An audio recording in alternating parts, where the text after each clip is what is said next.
你特算盘要查大家关心，为了要让咱国产的汽车学倒摆会当甲外国的进口车来比拼，经济部即嘛当咧研究要降低国产车引进进口税率。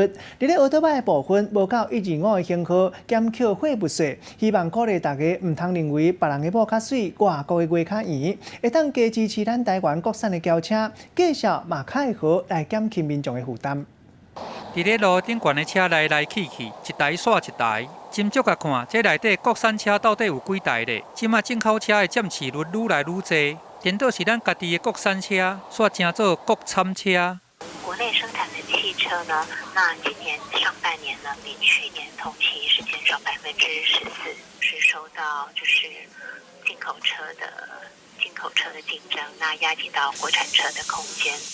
根据经济部主计处公布生产统计，2019年的顶半年，国产车总生产量是12万台，安尼比去年的同期减14%。也若国产车的外销干单1%，1万外台比去年减少25个百分点。伊的市占率甚至得要互这个进口车甲越过，会使讲安尼规片死顶顶。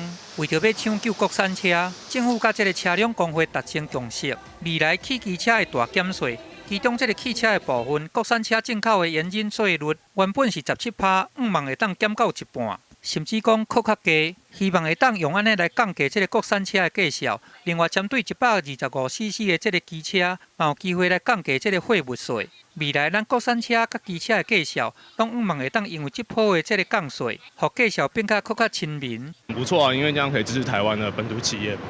然后台湾现在经济本来就不好，如果政府有一些政策可以帮助台湾经济成长的话，我个人觉得是非常好的。民间应该鼓励本地制造，不应该鼓励进口。民众嘛感觉讲安尼真赞，认为讲若伫降税的时阵，嘛要真积极来扶持咱台湾本土零件的产业。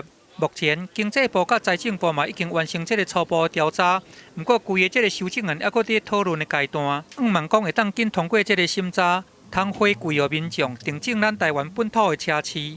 记者综合报道。